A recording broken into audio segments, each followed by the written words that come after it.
So let's have this wine. Okay, let's go. Because he's got a call.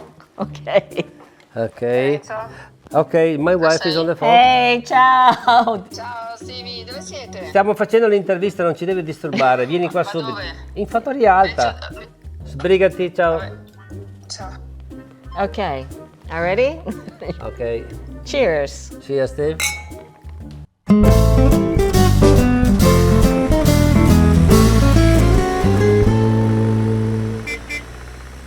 Italian Wine Travel with Stevie Kim.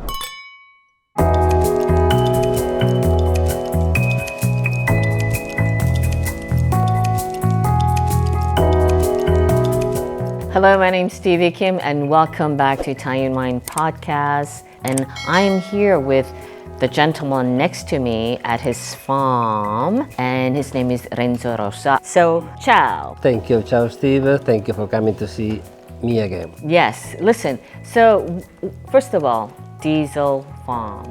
Where is it? Where are we? Diesel Farm is in the middle of Marostica. We are in a beautiful position because we have just in front Marostica Castle and 5 little hills. And I saved this place. The decision from the owner was decided to build the new Beverly Hills, so full of cement. So I saved the place, and in this place we produce our wine. I bought the property on beginning of the 90s, so 1993. It was a special moment because I just started to grow with my business, and for me it was like wow, it was like an incredible possibility to be back in a place similar where I was born. So, how did growing up in a farm affect your life? But, you know, I was born in a farm and I have the education how to be a farmer. So my father training me to do everything that I used to do there. But after that, I decided to follow the fashion industry.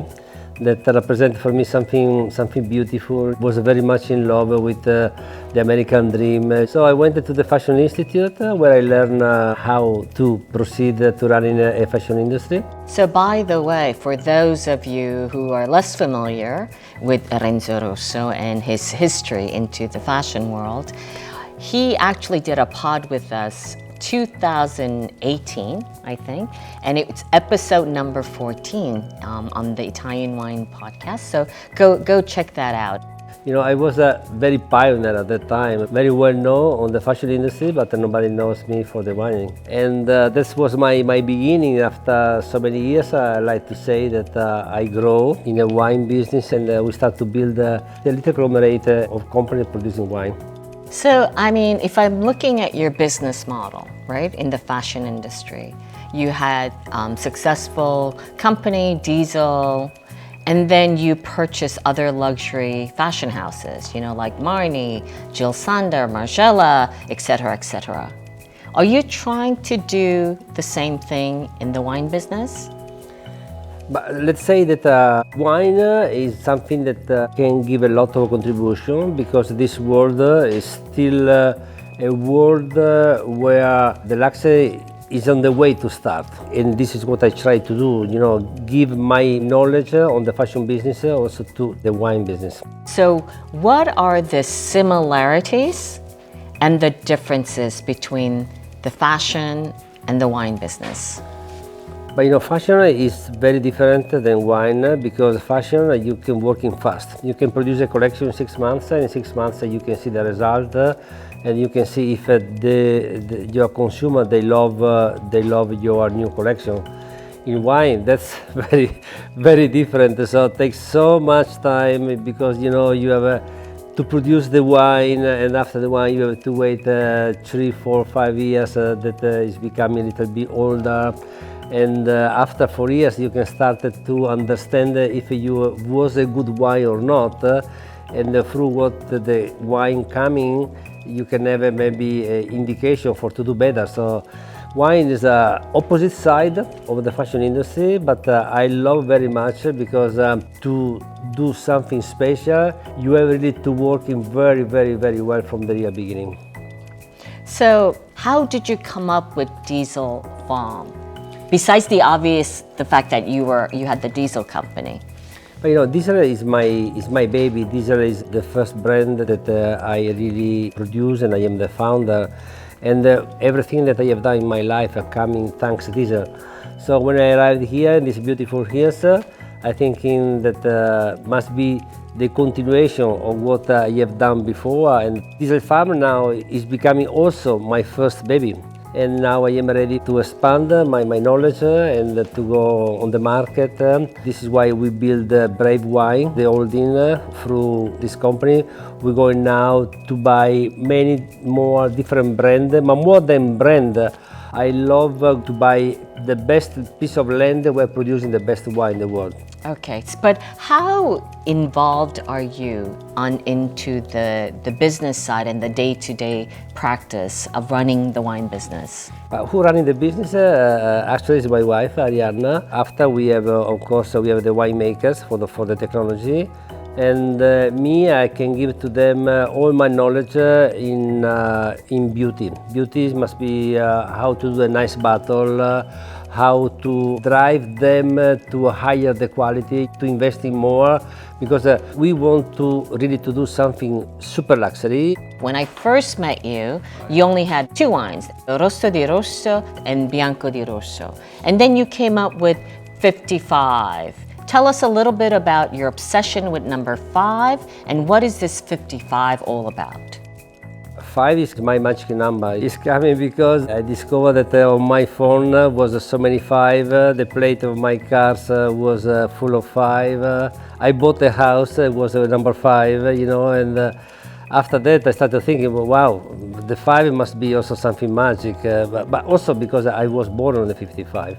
So 5 is becoming my magic number, and the day that I celebrate my anniversary of 55 years old, my winemakers have prepared special wine without nobody knows. They produce this special wine made here in the farm. We opened this bottle during my parties and it was an incredible success. After that, we started to produce in the wine. Okay, so now in total, I believe you have 7 different wine labels and wines. Which one is your favorite, or should I say, which one most represents Diesel Farm?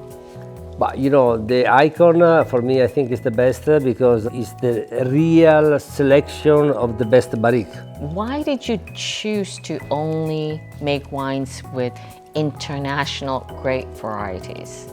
For me, exists the world, doesn't exist just a country. And I think if you want to be global, you have to talk one language. But was there one winery or winemaker, wine producer that inspired you particularly? I am a super fan of the Pinot Noir from Oregon. I think I have a really special taste. I love very much the Chateau from France.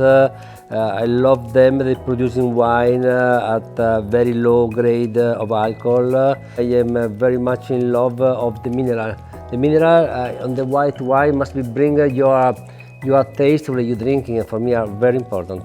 Okay, so Diesel is fond of creating inclusivity, right? And innovation with its fashion. How do you translate this type of messaging or this kind of philosophy of inclusion and innovation into wine?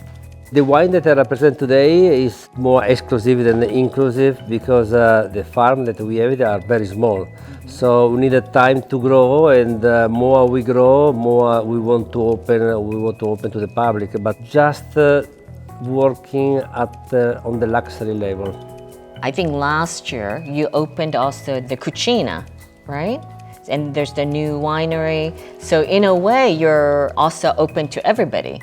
When I bought this farm, I grow in mentality, I grow in sustainability, I grow in a social way also. And now I am very happy to say that the Diesel Farm is very inclusive, like you said before. We open also a restaurant, a bar where people can come in. So I have $1 million question for you. You are very good in fashion. You're one of the best. And you are also able to reach the younger generation, Yes. right? How can we do that in wine? I can tell you what we're doing here in Diesel Farm. We are in connection with the agriculture school you know, and then when the students coming out, we offer them come to work for us, to do the stage, try to involve them, work with them. So this is, I think, is a good way to have the new generation working also in this industry. What about your legacy? What do you want to leave behind? I believe very much in a circular way to running a business where you create, you produce, you deliver, you take the money, and the part of the money that you collect after you give it back to the community. This is I think must be something that everybody must be doing, because I think we are obliged to help the community, and together I think we can build a better life and better world. So it's the circle of life, basically, with Renzo Rosso from Marostica and signing off here today. So let's have this wine. Cheers. Cheers, Steve.